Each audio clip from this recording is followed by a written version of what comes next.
In this tutorial, I'll give you a quick overview of the sphere distribution setup in Cavalry.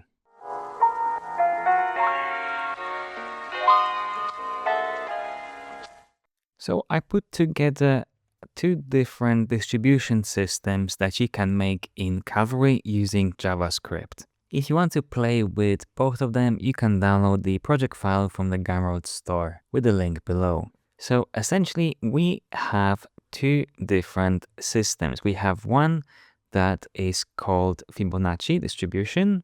And what this system does is essentially puts all the different shapes in a way that they nicely overlap each other. And the second system essentially mimics a globe distribution. We've got columns and rows which we can control. And when this whole thing moves, you get the idea that this whole thing looks like some sort of 3D globe. Now, this is more of an overview of this setup because this involves a lot of JavaScript. But essentially, what you do is you use a duplicator with, for example, a simple shape.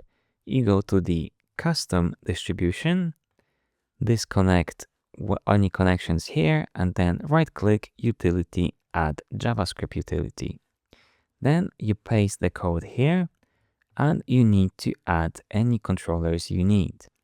It's important that when you add them, you rename them exactly the way you want to use in the code here. Otherwise, they won't work. So, for example, in my case, I've got radius, rotation, count, not some random names because this won't work as I'm using these properties in this code. So when I open, let's say, both of these properties, you will notice that we've got the same controllers on both distribution and scale. The reason for this is that we are essentially creating a sphere with 3D points, but it's in a 2D scene because Cavalry is a 2D animation software. We've got option to turn layers into 3D layers using this checkbox. But when I rotate this layer, you will still see that it's essentially a flat plane, like a paper.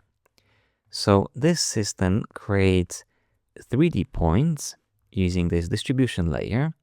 Then I'm using JavaScript again to scale those points around. And let me take number of shapes to a slightly smaller value so you can see. And when they move around, you get this idea that this whole thing is in a 3D scene. And essentially, these controllers are linked to each other from our distribution. This means the radius, rotation, and count is being used again in the scale property because we're essentially creating the same 3D object, and the same thing happens on the Z depth and the rotation. Now, to get the 3D distribution, I'm essentially using a 3D matrix layer. So this layer allows me to push layers in a Z depth and rotate them on X and Y. So we can increase the distance between the foreground and the background layers to add some sort of depth. I've got one more controller here, which is called rotation X and Y, and this allows me to essentially rotate some of these layers to mimic the normal's rotation on a sphere in a 3D software. So essentially, we are facing in the way that these planes would face in a 3D sphere in something like Blender. It's not 100% accurate, it's more of an illusion, but in case you need it, it's there.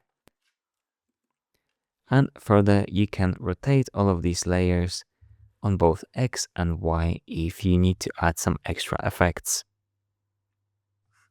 Now, at the moment, I'm using a rectangle with an index to color plugged in, but let me just remove it.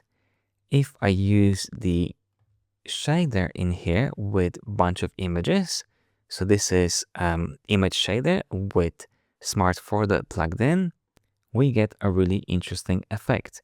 But this is quite heavy effect because we have a lot of code to calculate. So I'm going to change the number to about 5 so we can see how they move around. So in this setup, you can easily use images, video files, and so on. But just a heads up that this gets a little bit heavy on the calculation. Now let's have a quick look at the globe sphere.